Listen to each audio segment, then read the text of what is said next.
Ashamaa akkam jirtu hordoftoonni kiyya marti keessanuu siniin jecha nama kana maqaasaas hin beeku garuu wanta Abrahaam fa'ii keessaa jiranii nan ilaalaa akkasumas illee nan haasofsiisaa darbee baay'eellee yoon itti dhiyaachuuyyuu baadhee garuu immoo haa ta'uyyuu malee yeroo ilaalamu namatti hin tolu nama hin gammachiisu.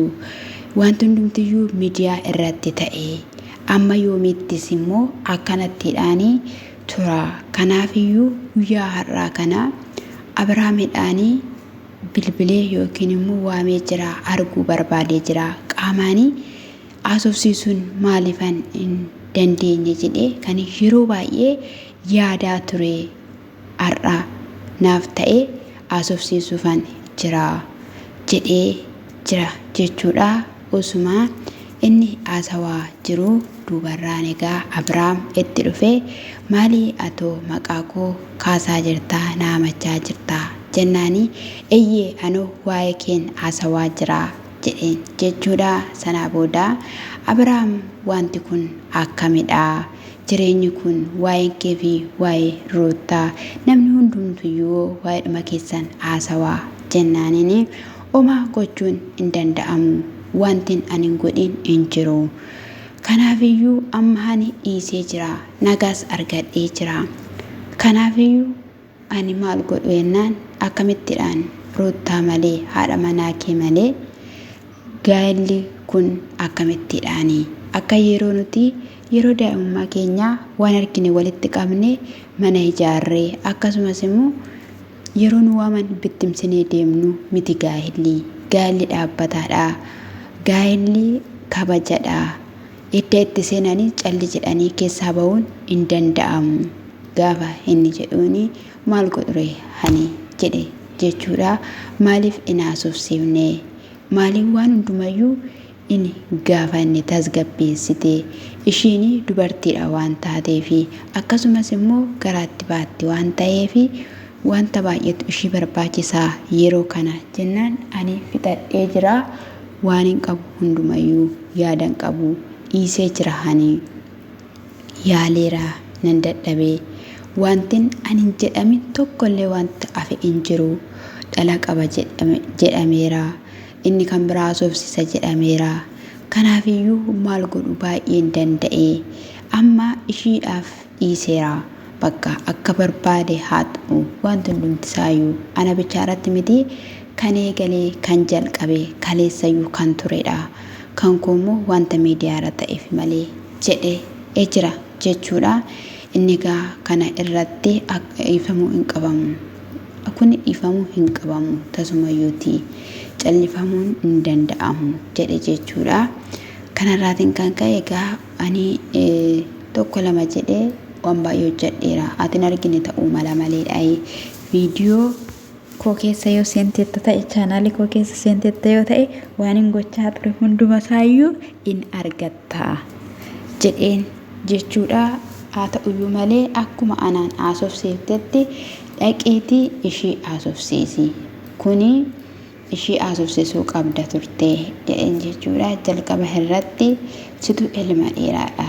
Siin haasofsiisee ergan jedhee booddee ishii haasofsiisuuni anaaf in ta'a jedheenanidha.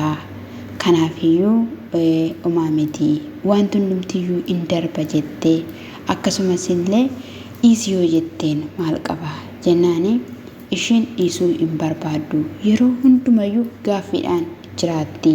Ani immoo gaaffii sanadhaaf yeroo hundumayyuu deebii laachuu jibbee jira.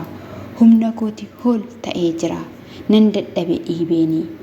Bakka namadha waanan ta'eef amma danda'u dhiibeera. Amma garuu naga'e narra darbee waan hin ta'aa ta'e waan na godhan isuma argitan kanadha jedhee jechuudha.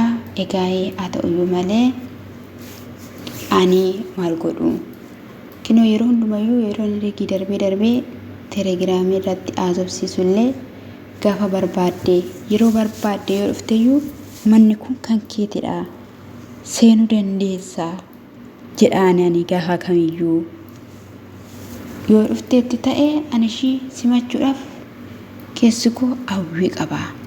Ani Ruuttaadhaan baay'een jaaladha. Baay'een kabajaa. Iddoo guddaan qabaafi. Isheen immoo ilaa kuni harka koo diriirsee inni kun harka koo keessa kan jiru kun adiidha. Inni kana keessa jiru immoo gurraacha gaafan jedhee itti agarsiise dhugaadhaan jettu hin fudhattu. Sammuu ishee keessa wanta jiru ani hin beeku. Na amanuu na simachuu hin dandeenye matumayyuu jedhee jira jechuudha. Egaa kana irratti haa ta'uyyuu malee ammayyuu abdii kutachuun hin barbaachisu. Walitti deebi'uu qabdu. Ilmoon gidduu keessan jira. Isa kanaafiyyuu adda cituu hin qabdanii. Bakka gaheera jechuun hin danda'amu jedhee jira jechuudha namni suni. Ani meeyyuu na dhibee maaltu na dhibee sitti fakkaate? Jarri kuni dura yeroo wayii qalabata ofirra babbaasanii turan. Ruuttaan ofirraa baaftee turte, Abiraam ofirraa baasee ture. Amma lachuu isaaniirra qalabatiin jira. Gidduu isaanii immoo jechuudha jira jechuudha egaa waraqni gaabichaa jechuudha. Amma wal dhiisneerraa jechaa jiru. Abiraam hin barbaadu jedhee jira. Hin fedhu jedhee jira. Ruuttaan isa achi hin fedhu sin barbaadu ati sobaadha ati hin taatu jettee abaaraa turte jechuudha. Inni kunis amma baqqaa'ee jedhee jira. Garaa kutateera jechuudha. Abaaboo baatee dhaqee abaaboon mataatti cirameera itti darbatamee jechuudha.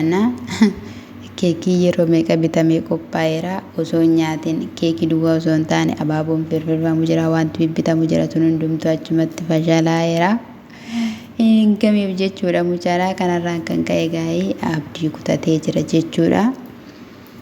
Kanaafiyyuu wal danda'uu gaariidha gaa'ela keessatti. Waliif obsuu gaariidha gaa'ela keessatti. Waliif dhiisuuf gaariidha. Kanaafiyyuu osoo waliif dhiyeettanii osoo waliif bira dabartanii yoo kan jedhudha kan inni kaasee jechuudha. Namni kuni egaa nama haaraadha kan hin arge jechuun an argeen beeku nama kanaadhaani. Haa ta'uyyuu malee yoo isheen dhufte nan simadha kallattii kamiiniyyuu kootu seeniin jedhaani nan seensisaa. Garuu ishiin hin barbaadu jetteetti taanaaf waan hin godhuu hin qabu. Fedhii hin qabdu jedhee jira jechuudha. Dhugumaanii Ruuttaan fedhii hin qabdu. Ani waan itti hojjetame waan itti godhame dhugaa Kiristoosaa beeku. Nama akkasittiidhaan jaalattu nama akkasittiidhaan kabajju. Har'a garuu kabaja isaa hundumayyuu irraa buustee saree buustee abaarsistee ofishiitiif jechuun isaan tabaaree warreen kana osoo hin taane warra ishiitti baqatte sanatu habaaree jechuudha. Har'a immoo kinoo isaanirraayyuu gargar baate akkasumallee mana mataashillee kireeffattee jiraachuu eegaltee jirti. Isa kanaan illee sin barbaadu jettee ni jirti. Wanta uumoo waliin ilaallaa garuu ishiinis viidiyoo waan ta'e gallakkisteetti amma saatiin deemeera. Isuma kana sin biraan ga'a. Isa sana immoo boruun sinii fida siniin jechuun jaalladha. Maaltu ta'a laata akkami laatan siniin jira. Bucheen fa'ii bira jiru garuu gubbaa bilbilaa irratti yeroon argu buchee akkasumallee UL egaa roobeel sun wanti inni keessa jiru iddoon qabu mi'aawu dubbii nama harkatti qaqqabaa maaliif akka ijoolleen sun naqanis immoo dhaggeeffadhe boruu sinii fidaa har'a nagaan bulaa kanuma dhaggeeffadhaa siniin jedha eebbifama shaalaa.